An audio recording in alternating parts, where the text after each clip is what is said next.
안녕하세요. 이제 패턴 인식 5차시 강의를 시작하도록 하겠습니다. 우리는 지난 시간에 레스넷과 레스넥스트에 대해서 함께 학습해 봤었는데요. 레스넷 같은 경우는 간단한 스킵 커넥션이라는 구조의 추가를 통해서 152층까지 쌓을 수 있었고, 이를 통해서 사람보다 더 좋은 성능을 달성할 수 있었습니다. 또 레스넥스트 같은 경우는 기존의 구글넷에서 사용한 인셉션 모듈의 장점과 레스넷의 장점을 모두 사용해서 더 뛰어난 성능을 이렇게 달성한 연구를 이렇게 함께 학습하고 이렇게 공부하였었습니다. 그래서 오늘 시간에는 이제 이 이유 연구인 덴스넷과 세넷에 대해서 함께 학습해 보도록 할 건데요. 이 두 가지 연구는 2016년도에 베스트 페이퍼를 받은 CVPR에서 베스트 페이퍼를 받은 덴스넷, 그리고 ILS VRC 챌린지의 마지막 캐의 우승을 달성한 세넷에 대해서 오늘 이 시간에는 이제 한번 같이 학습해 보도록 하겠습니다. 그래서 먼저 이제 2016년도에 CVPR에서 베스트 페이퍼를 받은 덴스넷에 대해서 함께 알아보도록 하겠습니다. 기존에 이렇게 등장했던 사람보다 더 좋은 뛰어난 성능을 달성한 레스넷은 네트워크를 깊이 쌓으면 쌓을수록 성능이 오히려 나빠진다 라는 것을 이제 레스넷 레지듀얼 블럭으로 해결을 하게 되었는데, 그럼 이제 이런 레지듀얼 블럭은 이제 기존에 있는 피처들을 스킵 커넥션을 통해서 다음 레이어로 그대로 전달하는 특징을 가지고 있습니다. 하지만 이러한 레스넷에도 역시 문제점이 있는데요. 이 덴스넷 저자들은 이 레지듀얼 블럭이 이전의 아웃풋들을 다음 레이어의 레지듀얼의 아웃풋과 더해주기 때문에 온전히 흘러가는 것을 방해하고, 즉 이렇게 온전히 흘러가는 것을 방해하기 때문에 정보 흐름이 지연될 수 있다는 것을 문제점으로 삼아 새로운 네트워크를 제안하게 됩니다. 그래서 이 논문에 사용되는 말처럼 정보의 흐름들이 온전히 흘러가야 되는데 더하고 전달되는 그 과정을 통해서 온전한 정보 흐름이 지연된다라는 것을 레스넷의 문제점으로 잡고 그것을 해결하고자 덴스넷을 제안하였습니다. 그래서 덴스넷은 2017년도에 CVPR이라는 컴퓨터 비전에서 가장 유명한 학회 중 하나에서 베스트 페이퍼를 받았고, 이제 그 저자들이 어떤 것을 레스넷에서 문제점으로 잡고 어떻게 해결했는지 함께 알아가 보도록 하겠습니다. 그래서 덴스넷 같은 알고리즘은 덴스 블럭과 트랜지션 레이어 그리고 클래시피케이션, 이렇게 단순하게 세 가지 구조로 이루어진 네트워크입니다. 그래서 덴스넷의 장점은 이제 뒤에서 좀 더 자세히 설명드리겠지만 베니싱 그레디언트 문제를 완화할 수 있으며, 또 레스넷의 문제점으로 지적되었던 피처 프로파게이션을 오히려 강화할 수 있고, 피처를 재사용할 수 있으며 파라미터 수를 훨씬 더 많이 줄일 수 있다라는 장점을 가지고 있습니다. 그래서 이거를 위해서 이제 덴스넷 같은 경우는 덴스 커넥티비티, 그로스 레이트, 바틀렛 레이어, 트랜지션 레이어, 그리고 컴포지트 펑션으로 이렇게 키워드로 분류할 수 있는데, 이 각각의 키워드에 대해서 자세히 학습해 보도록 하겠습니다. 먼저 등장하는 것은 덴스 커넥티비티인데, 앞에서 이제 레이어를 통과하면서 그 정보를 합하는 것이 문제점이 되기 때문에 덴스넷에서는 그런 정보들을 온전하게 흘러가게 하기 위해서 레스넷과는 다른 연결 패턴을 제안하였습니다. 그래서 레스넷 같은 경우는 바로 이전 피처를 그 다음으로만 연결을 한 반면에 덴스넷 같은 경우는 이전의 모든 피처들을 다음 레이어로 반영하는 식으로 연결을 사용하였습니다. 그래서 예를 들어서 세 번째 레이어에 사용되는 피처는 두 번째 피처뿐만이 아니라 첫 번째 피처까지 모두 사용돼서 피처를 구성한다라는 특징을 지니고 있습니다. 또한 그 레스넷에서는 이제 이전의 피처들을 더해서 사용하는 특징을 가지고 있는데, 덴스넷에서는 이제 그러한 과정이 오히려 정보의 흐름을 방해한다라고 이렇게 문제점을 제기했기 때문에 더하는 것이 아니라 컨캐트네이션으로 피처의 채널 수를 늘리는 방향으로 그러한 피처를 연결시켜주는 방식으로 네트워크를 구성하는 특징을 지니고 있습니다. 그래서 이러한 구조로 네트워크를 구성하다 보면 뒤로 갈수록 점점 채널 수는 많이 늘어나게 되는데, 이러한 많은 채널 수를 사용하게 되면은 뒤로 가면 정말 채널 수가 너무 굉장히 많아져서 학습해야 될 파라미터 수가 너무 많아진다라는 문제점을 가지고 있습니다. 따라서 덴스넷 같은 경우는 많은 채널 수가 아니라 적은 채널 수를 가지고 이 피처맵을 구성한다라는 특징을 가지고 있습니다. 그래서 이 그림과 같이 이 그림에서는 인풋 채널이 6이고 K는 4를 사용한 케이스를 이렇게 표현한 그림입니다. 그래서 뒤로 갈수록 모든 채널을 합해서 컨캐트네이션에서 채널 수를 늘려서 사용을 하지만 아웃풋되는 채널 수가 4이기 때문에 뒤로 가도 큰 피처를 사용하지 않는다라는 특징을 보여주고 있음을 확인할 수 있습니다. 다음에는 이제 앞에서 바틀렉 레이어, 레스넷에서도 바틀렉 레이어가 존재했고 레스넥스트에서도 바틀렉 레이어가 존재했던 것처럼 덴스넷에서도 바틀렉 레이어가 존재를 하는데요. 이 바틀렉 레이어에서 사용되는 원바이원 컨볼루전은 그 많은 수의 파라미터를 줄이기 위해서, 즉 피처 맵의 개수를 줄이는 역할로 사용되는 컨볼루전이 원바이원 컨볼루전입니다. 이것처럼 이제 덴스넷에서도 약간 입력받은 피처의 개수를 원바이원 컨볼루전을 통해서 줄이고, 레스넷과는 다르게 레스넷에서는 그 입력받은 피처를 더해줘야 되기 때문에 아웃풋의 피처의 채널 수가 인풋과 동일해야 되는 특징을 지니고 있는데, 덴스넷에서는 더해주는 게 아니라 그 피처를 컨캐트네이션 해주는 방식이다 보니까 맞춰줄 필요가 없기 때문에 오히려 3x3 컨볼루전을 통해서 피처 수를 4K에서 K로 더 줄이는 특징을 지니고 있습니다. 이를 통해서 레스넷보다 더 많은 수의 파라미터를 줄일 수 있는 장점을 지니고 있습니다. 다음 덴스넷의 특징으로는 트랜지션 레이어라는 특징이 있는데, 트랜지션 레이어는 간단히 말해서 피처 맵의 가로 세로 사이즈를 줄여주고 피처 맵의 개수, 채널 수도 줄여주는 역할을 하는 레이어라고 생각하시면 됩니다. 그래서 이러한 트랜지션 레이어는 크게 컨볼루전 레이어와 풀링 레이어로 이루어져 있고, 컨볼루전 레이어는 원바이원 컨볼루전으로 구성되어 있으며, 이 원바이원 컨볼루전을 통해서 채널 수를 줄이고, 그리고 풀링 레이어를 통해서 이미지 사이즈를 줄이는 역할을 이 트랜지션 레이어를 통해서 수행한다 라고 생각하시면 될 것 같습니다. 이러한 트랜지션 레이어와 바틀렉 레이어를 이제 덴스넷에서는 적절히 사용해서 네트워크를 구성하기 시작하는데요. 레스넷에서도 어떻게 보면 레지듀얼 블럭을 계속 반복해서 사용했던 것처럼 덴스넷에서도 이러한 덴스 블럭과 트랜지션 레이어를 반복해서 사용하면서 네트워크를 구성한 특징을 지니고 있다라고. 그리고 이 덴스넷에서는 이제 앞서서 레스넷이 잘 되는 이유를 다른 여러 논문을 통해서 그거를 발전시키고 그걸 해석하기 위해 많은 연구들이 진행이 되었다라고 소개시켜 드렸던 적이 있는데요. 그 여러 연구들 중에 컨볼루전 레이어와 배치 노멀라이제이션, 렐루, 이 순서들을 어떻게 놓는 것이 가장 효율적인가에 대해 수행한 연구 결과가 있었는데요.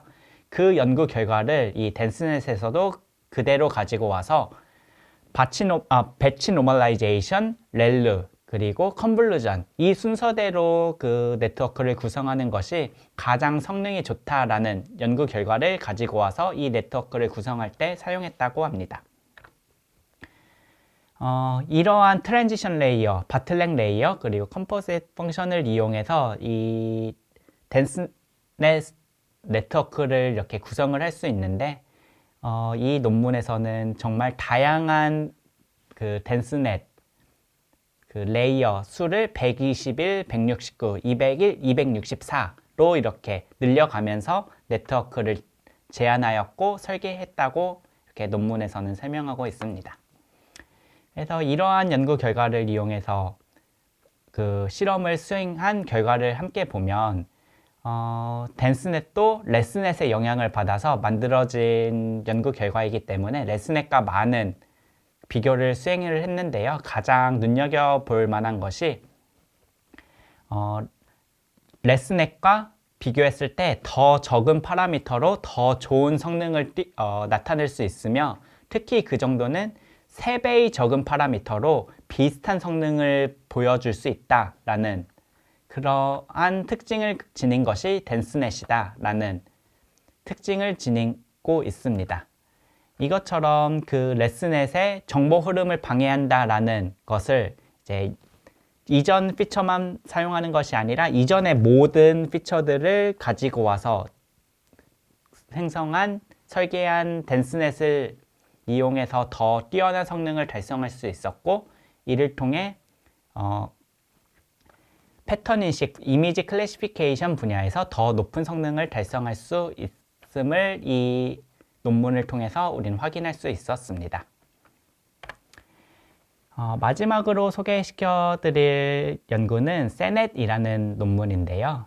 이 세넷은 2017년, 이 2017년이 ILS VRC 챌린지의 마지막 해인데요. 이 마지막 해에서 가장 뛰어난 성능을 달성한 연구 결과입니다. 그러면 이 연구 결과는 어떻게 이 가장 뛰어난 성능을 달성했는지 함께 알아보도록 하겠습니다. 앞서 말씀드렸던 것처럼 세넷이라는 연구는 Squeeze and Excitation Network라는 거의 약자로 마지막 이미지넷 챌린지에서 우승을 차지한 연구 결과입니다.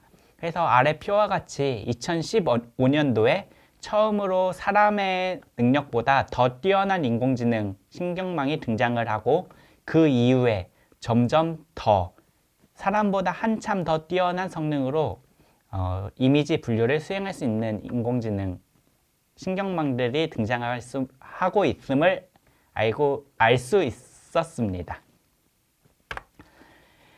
그러면 이 세넷에 대해서 우리가 학습하기 전에 컨볼루전 필터가 어떤 역할을 하는지 다시 한번 짚어보고 넘어가도록 하겠습니다. 컨볼루전 필터는 이미지 또는 피처맵에 있는 로컬을 학습하는 그러한 특징을 가지고 있고, 이러한 로컬 리세티브 필드에 있는 정보들을 조합한다. 즉, 이미지에서 다양한 피처를 뽑아내는데 사용된다 라는 그러한 역할을 컨볼루전 필터가 수행한다라는 것을 우리는 함께 학습한 적이 있었는데요. 이것처럼 이미지가 들어왔을 때 다양한 컨볼루전 필터를 통해서 서로 다른 피처를 추출할 수 있다. 그리고 이러한 것을 이용해서 우리는 더 강인한 피처를 추출해서 이미지 분류에 사용한다라는 것을 표현하고 있습니다. 그래서 이러한 컨볼루전 필터는 이미지 또는 피처맵에서 특징을 뽑아내는데 사용되는 필터이고, 그런 여러 가지 필터를 사용한 것이 컨볼루전 뉴럴 네트워크입니다.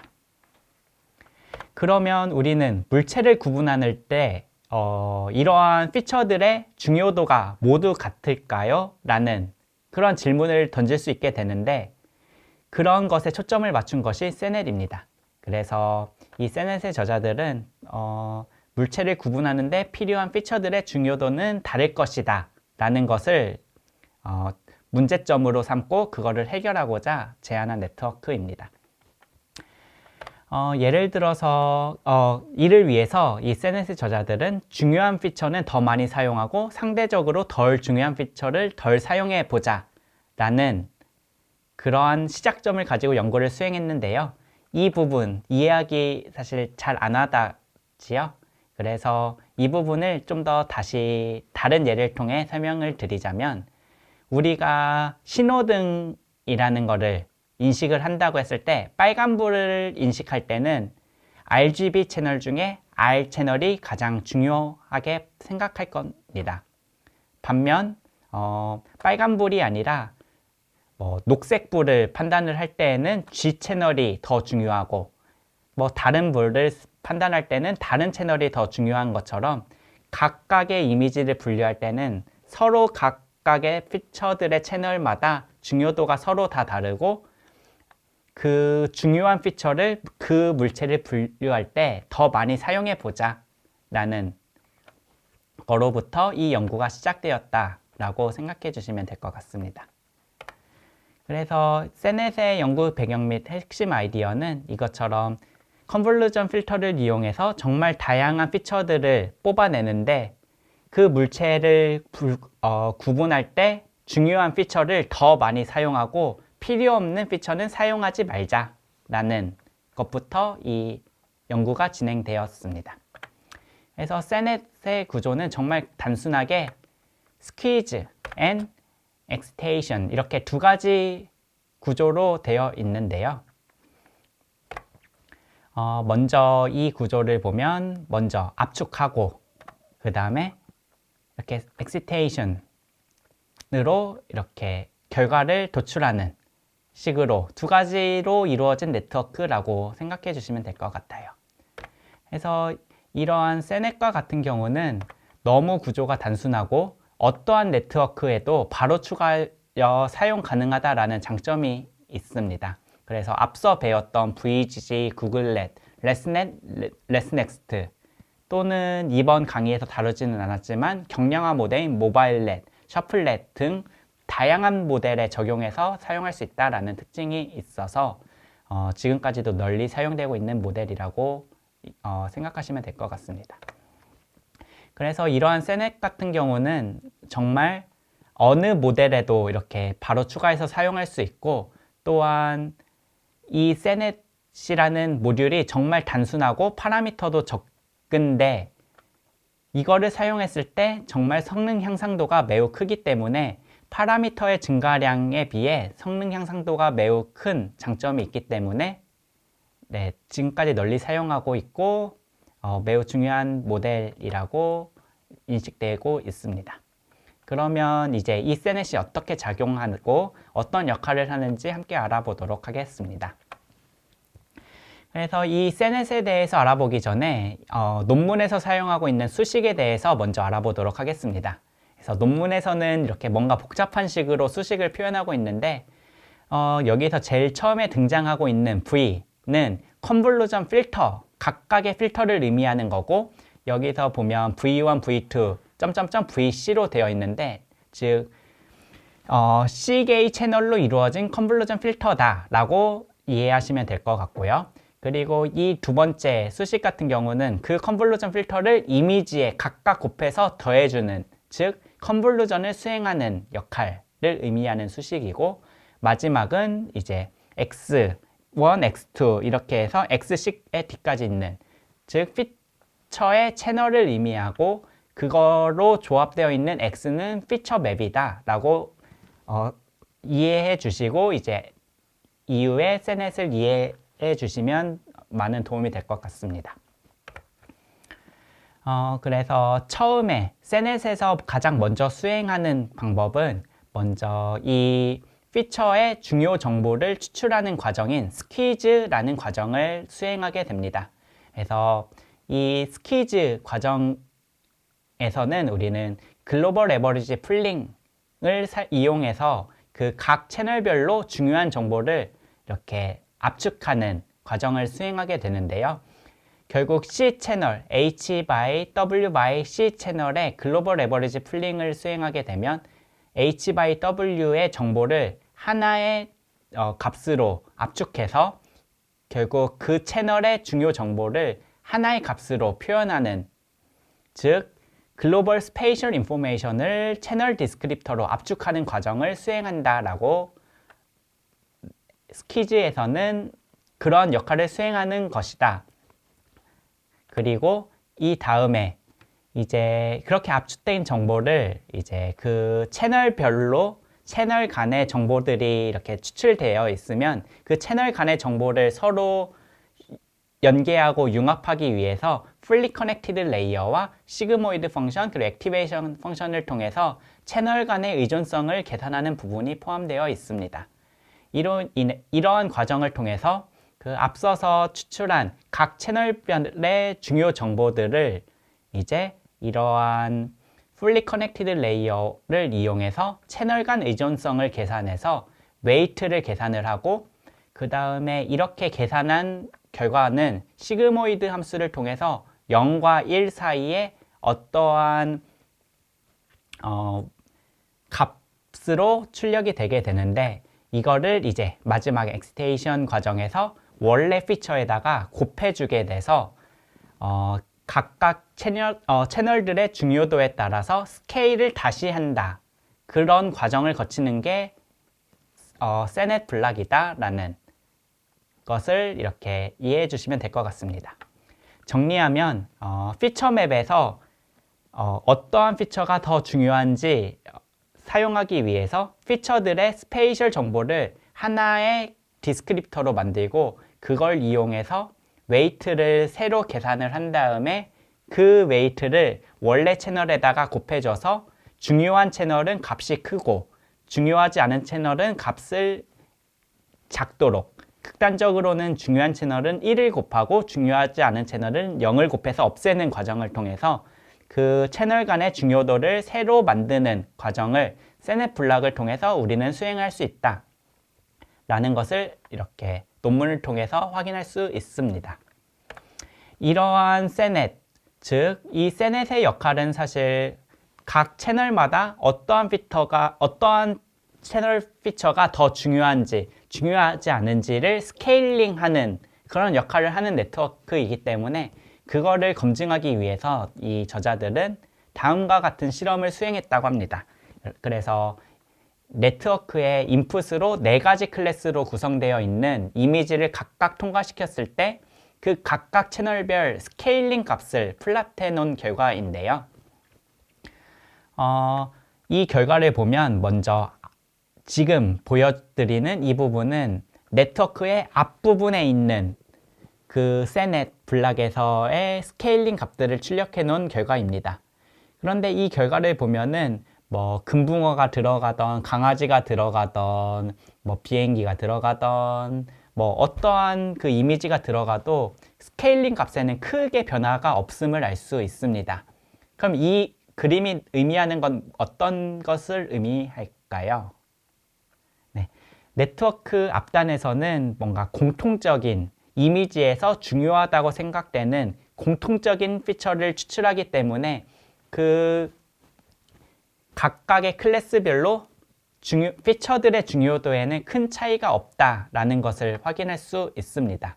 그래서 정리하면 네트워크 딥러닝에서는 초반에는 중요한 피처 채널들이 서로 공유해서 금붕어를 추출하기에 좋은 피처를 사용한다, 이런 것이 아니라 이미지가 들어왔을 때 그 이미지를 잘 표현하는 공통된 피처를 사용해서 피처를 만든다 라고 이해하시면 될 것 같고요. 다음으로 이제 뒤에 갈수록 점점 분포가 달라지기 시작하는 결과를 볼 수 있는데, 이를 통해서 각각의 클래스별로 특징적인 부분들을 서로 다르게 전달하기 시작한다 라는 것을 확인할 수 있습니다. 그런데 제일 마지막 부분에서는 스케일링 값은 약간 다르지만 전체적인 형태가 거의 비슷한 것을 확인할 수 있는데요. 이렇게 클래스가 달라도 비슷한 분포를 보여주면은 리캘리브레이션을 못한다라는 의미가 돼서 세넷 블락의 역할을 하지 못하는 그러한 것을 의미하게 됩니다. 따라서 세넷 블락 같은 경우는 뒷단에서는 큰 의미가 없기 때문에 제거해서 사용하는 것이 좋다라고 논문에서는 표현하고 있습니다. 이러한 세넷 블락은 레스넷, 레스넥스트, 덴스넷 이런 다양한 네트워크에 적용을 할 수 있고 이 논문 저자들도 그것을 알기에 정말 다양한 네트워크에 적용을 했을 때 성능 변화에 대해서 이렇게 실험을 수행을 했는데요. 이 실험 결과를 보면 성능뿐만 아니라 연산량이 얼마나 늘었는지에 대해서 같이 표현을 하고 있는데 정말 늘어난 연산량에 비해서 성능이 많이 향상되는 것을 확인할 수 있었습니다. 이로써 세넷이라는 블락을 통해서 정말 단순한 모델이고 정말 작은 파라미터 증가량을 통해서 정말 좋은 성능 향상을 이뤄낼 수 있었다라는 그러한 네트워크다라는 것을 이번 시간을 통해서 확인할 수 있었습니다. 우리는 이번 이 강의를 통해서 처음에 패턴 인식이 무엇인지 그리고 패턴 인식이 딥러닝이 등장하면서 어떻게 발전되어 왔는지 이렇게 하나하나 알아봤는데요. 먼저 딥러닝을 이용한 패턴 인식의 시작을 알려준 알렉스넷부터 시작해서 VGG, 레스넷, 레스넥스트, 그리고 덴스넷, 그리고 오늘 다룬 세넷까지 이러한 연구 흐름이 있었고 그리고 2014년도에 1등을 달성한 구글넷, 또 구글넷에서 사용한 모듈인 인셉션 모듈을 더욱 발전시켜서 인셉션 버전 2, 버전 3, 그리고 버전 4까지 이렇게 발전하는 과정을 함께 이렇게 학습하고 알아보았습니다. 그래서 이를 통해서 우리는 패턴 인식은 다양한 데이터들의 특징을 추출해서 그것을 인식해서 분류하는 것이 패턴 인식이고 그러한 특징을 뽑아내는데 정말 다양한 딥러닝들이 도입되고 그 딥러닝들이 가지고 있는 문제점들을 다른 딥러닝들 그 이후에 나온 딥러닝들은 그 이전의 딥러닝들의 문제점을 해결하는 방식으로 발전해 왔다. 그로 인해서 2015년 이후에 등장하는 알고리즘들은 인간의 성능을 뛰어넘고 더 좋은 알고리즘들이 등장하기 시작하였다라는 것을 이번 강의를 통해서 확인할 수 있었습니다. 지금까지 강의를 들어주시느라 모두 수고하셨고 이 강의들은 사실 직접 구현해보고 직접 실습해봐야 어떤 알고리즘이 어떤 특징을 지니고 있는지 더 잘 이해하실 수 있을 겁니다. 그래서 이러한 모델들을 직접 구현을 해보는 것을 통해서 좀 더 자세히 이렇게 알고리즘에 대한 이해를 할 수 있는 기회가 되셨으면 좋겠습니다. 이번 강의를 들으시느라 모두 수고하셨습니다. 다음에 또 뵙겠습니다.